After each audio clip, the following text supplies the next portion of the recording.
Hello friends, welcome back to my channel. This is Mahadev Sharma. इससे पहले video में हमने मैनेजमेंट एनालिसिस के इंट्रोडक्शन को डिटेल में समझा था और यह भी जाना था कि मैनेजमेंट एनालिसिस क्यों जरूरी है। अगर आप वो वीडियो नहीं देखे हैं तो बेहतर अंडरस्टैंडिंग के लिए पहले उस वीडियो को जाकर देख लें। लिंक वीडियो के नीचे डिस्क्रिप्शन में है। और आज के इस वीडियो में हम जानेंगे कि मैनेजमेंट एनालिसिस में हमें कौन कौन से इंपॉर्टेंट पॉइंट को ध्यान में रखना चाहिए और इसके लिए डेटा कहां से लाएं और डेटा को ढूंढकर फिर उसे एनालाइज कैसे करें। मैनेजमेंट एनालिसिस के लिए सबसे पहला चीज हमें देखना है वो है प्रमोटर शेयर होल्डिंग और उसके रखे गए प्लेस शेयर मतलब कि ग्रीवी शेयर। तो प्रमोटर शेयर होल्डिंग और प्लेस शेयर के बारे में हमने एपिसोड 5 में डिटेल में एक्सप्लेन कर चुके हैं। और अगर आप प्रमोटर शेयर होल्डिंग और प्लेजिंग शेयर के बारे में नहीं जानते हैं तो बेहतर अंडरस्टैंडिंग के लिए पहले आप एपिसोड 5 को जाकर जरूर देख लें। तो आइए अभी हम देख लेते हैं कि प्रमोटर शेयर होल्डिंग और प्लेजिंग शेयर को कैसे ढूंढे। आइए इसके लिए हम चलते हैं क्रोम में और सर्च करेंगे moneycontrol.com और यहाँ पर सर्च कर लेंगे TCS, that is Tata consultancy service. उसके बाद हम स्क्रॉल डाउन करके नीचे आएंगे और यहाँ पे आप देख सकते हैं शेयर होल्डिंग। जैसे ही हम इस पे क्लिक करेंगे तो यह हमें TCS के शेयर होल्डिंग पैटर्न पे लेके चला जाएगा। और यहाँ पे आप देख सकते हैं कि promoter share holding, FII, DII और पब्लिक। यहाँ पे आप ग्रे कलर जो देख रहे हैं ये होल्डिंग का साइन है और यहाँ पे जो आप फीका ग्रीन देख रहे हैं ये है प्लेजिंग का साइन जो कि यहाँ पे दर्शाया गया है। तो यहाँ पर साफ साफ अलग अलग कलर से अलग अलग होल्डिंग को दर्शाया गया है। जैसे कि यहाँ पे ब्लू में है प्रमोटर और ग्रीन में है FII, इसी तरह सभी को यहाँ पे दर्शाया गया है। उसके बाद आप राइट साइड में देख सकते हैं कि ग्रे कलर का जो ये होल्डिंग है और यहाँ पे आप फीका ग्रीन जो देख रहे हैं ये है प्लेजिंग। तो जैसे ही आप इस पे कर्सर लाएंगे तो आप देख सकते हैं कि 72.05% होल्डिंग है FII का जून 2020 में। उसके बाद सितंबर 2020 में भी उतना ही है। उसके बाद दिसंबर 2020 में भी उतना ही है। लेकिन मार्च 2021 में प्रमोटर ने अपना स्टेक बढ़ाया है जो कि अच्छा साइन है और 72.05 से 72.19% बढ़ाया है और जून 2021 में भी उतना ही है। लेकिन एक बात ध्यान देने वाली यह है कि TCS के ऊपर 2.94% का प्लेजिंग शेयर था।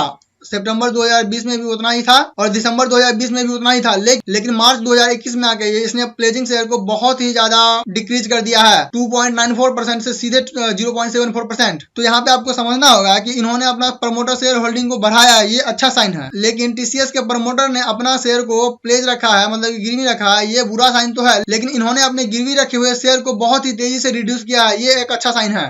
इस तरह आप किसी भी कंपनीज का मैनेजमेंट एनालिसिस करके किसी भी कंपनीज के मैनेजमेंट के इंटेंशन को आप डीपली समझ सकते हैं। उसके बाद आप यहाँ पर देख सकते हैं promoters place remain unchange 0.47% of holding June 2021, मतलब कि जून 2021 से उन्होंने अभी तक अपने प्लेजिंग शेयर को चेंज नहीं किया है। उसके बाद यहाँ पर यह भी लिख रहा है कि जून 2021 से इन्होंने अपने शेयर होल्डिंग पैटर्न में भी कोई चेंजिंग नहीं किया है। उसके बाद यहाँ पर यह भी लिख रहा है कि म्यूचुअल फंड ने अपने स्टेक को 0.28% से 0.96% इंक्रीज किया है जो कि अच्छा साइन है। लेकिन यहाँ पे एक बात और लिख रहा है कि किसी म्यूचुअल फंड स्कीम ने इस TCS से अपना पोजीशन को एग्जिट किया है जो कि 41 से अब 40 हो गया है जून 2021 के क्वार्टर में। तो इस तरह से आपको पूरा का पूरा डिटेल में शेयर होल्डिंग पैटर्न को एनालिसिस करना होगा। ठीक इसी तरह आप FII का होल्डिंग भी देख सकते हैं।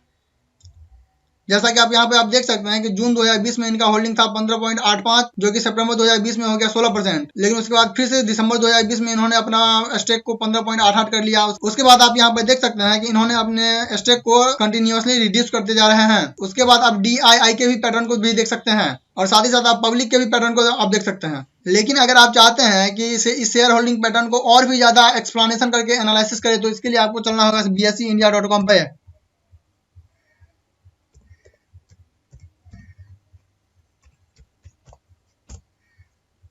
और यहाँ पर भी हम सर्च कर लेंगे TCS, that is Tata consultancy service. देखिए यहाँ पर शेयर होल्डिंग पैटर्न पर इसलिए इतना जोर दिया जा रहा है कि ये बहुत ही इंपॉर्टेंट है किसी भी कंपनीज के मैनेजमेंट और उसके इथिक्स को जानने के लिए। जैसे ही टाटा कंसल्टेंसी सर्विस का प्रोफाइल खुलेगा तो आपको स्क्रॉल डाउन करके नीचे आना है और यहाँ पे आप देख सकते हैं शेयर होल्डिंग पैटर्न।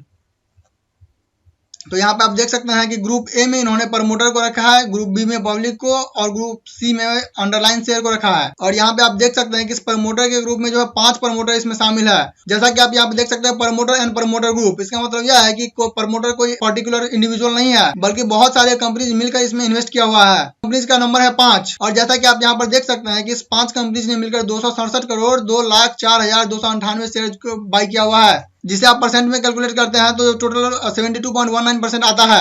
और इन प्रमोटर ने टोटल 1,26,33,090 शेयर को जो प्लेज रखा हुआ है मतलब कि गिरवी रखा हुआ है। उसके बाद पब्लिक के पास टोटल स्टेक है 11,30,829 शेयर। अगर आप ये देखना चाहते हैं कि प्रमोटर के ग्रुप में कौन कौन से प्रमोटर हैं और उन पर्टिकुलर प्रमोटर ने कितना कितना शेयर को बाय किया हुआ है इसके लिए सिंपली आप statement showing share holding pattern पर क्लिक करेंगे। तो यहाँ पे आप देख सकते हैं कि उस पांचों कंपनीज का नाम दिया हुआ है जो कि प्रमोटर का रोल निभा रहा है। तो वो कंपनी है Tata Sons Private Limited, Tata Investment Corporation Limited, Tata Steel Limited, Tata Industries Limited और टाटा पावर कंपनी लिमिटेड। तो यहाँ पे आप देख सकते हैं कि टाटा सन्स प्राइवेट लिमिटेड के पास अकेले ही 266 करोड़ 91,25,829 शेयर है। उसके बाद टाटा इन्वेस्टमेंट के पास 10,23,685 शेयर है और टाटा स्टील लिमिटेड के पास 46,798 शेयर है। उसके बाद टाटा इंडस्ट्रीज लिमिटेड के पास 7220 शेयर है और साथ ही साथ टाटा पावर कंपनीज के पास भी 766 शेयर है। तो यहाँ पे जो शेयर को गिरवी रखा हुआ है वो सभी मिलकर नहीं रखा हुआ है, बल्कि टाटा सन्स और टाटा इन्वेस्टमेंट दोनों मिलकर ही 0.47% का अपना स्टेक को गिरवी रखा हुआ है। देखिए, गिरवी कोई सा भी चीज रखा हो, चाहे वो शेयर हो या सामान हो, इससे हमें उस व्यक्ति का इंटेंशन के बारे में, उसके इथिक्स के बारे में हमें पता चलता है। तो यहाँ पे आपको ये पता करना होगा कि इस कंपनी के प्रमोटर ने शेयर को गिरवी क्यों रखा। उसके बाद फिर से चलते हैं पुराने वाले टैब पे और यहाँ पे आप देख सकते हैं statement showing share holding pattern of the public share holder. इसमें किन किन पब्लिक ने पैसा लगाया है ये भी आप देख सकते हैं और साथ ही यहाँ पे आप देख सकते हैं statement showing share holding pattern of the non promoter. तो जैसे ही आप इस पर क्लिक करेंगे तो ये भी एक नया टैब में खुल जाएगा। तो आइए हम यह भी देख लेते हैं कि FII, DII और पब्लिक ने कितना कितना इन्वेस्ट किया हुआ है। तो यहाँ पे आप इस प्रमोटर का पूरा शेयर होल्डिंग आप देख लिए कि कितना कितना बाइंग किया हुआ है। उसके बाद यहाँ पे आ जाता है DII, that is domestic institutional investor. तो यहाँ पे आप जितना भी देख रहे हैं ये सभी domestic institutional investor, basically domestic institutional investor mutual fund house को कहते हैं।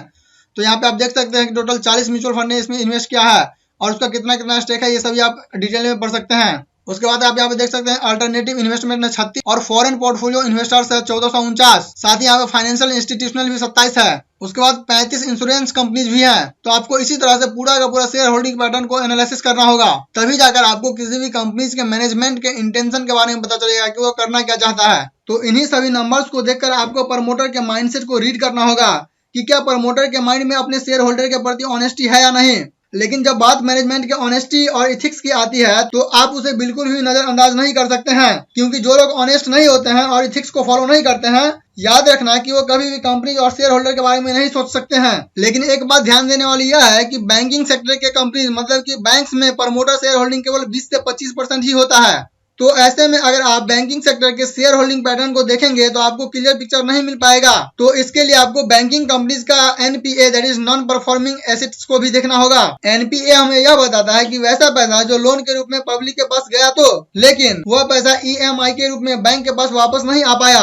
मतलब कि वैसा पैसा जो कि लगभग डूब ही चुका है और इसके पीछे का रीजन कुछ भी हो सकता है। तो किसी भी कंपनीज के NPA को देखने के लिए हम सिंपली moneycontrol.com पे चलेंगे और यहाँ पे हम कोई सा भी बैंकिंग सेक्टर का एक स्टॉक को हम सर्च कर लेंगे। एग्जाम्पल के लिए यहाँ पे हम HDFC बैंक को ही सर्च कर लेते हैं। उसके बाद हम स्क्रॉल डाउन करके नीचे आएंगे और यहाँ पे आप देख सकते हैं फाइनेंशियल। तो जैसे ही हम फाइनेंशियल पर क्लिक करेंगे तो ये हमारे सामने एक नया विंडो को ओपन कर देगा। उसके बाद आप यहाँ पे देख सकते हैं कि overview, income statement, balance sheet और कैश फ्लो। तो हम यहाँ पर इनकम स्टेटमेंट पर क्लिक करेंगे। तो जैसे ही आप इनकम स्टेटमेंट पर क्लिक करते हैं तो आपके सामने NPA आ जाएगा। तो यहाँ पे आपको दो तरह का NPA दिया गया है, एक है ग्रोस NPA और एक है नेट NPA। तो हमें नेट NPA को देखना है। तो आइए इसके हम टाइम ड्यूरेशन को देख लेते हैं। तो यहाँ पे आप देख सकते हैं कि जून 2021, मार्च 2021, दिसंबर 2020, सितंबर 2020 और जून 2020। तो फिर हम स्क्रॉल डाउन करके नीचे आते हैं तो यहाँ पे आप देख सकते हैं कि मार्च 2020 में 0.33% NPA था जो कि 3279 करोड़ था।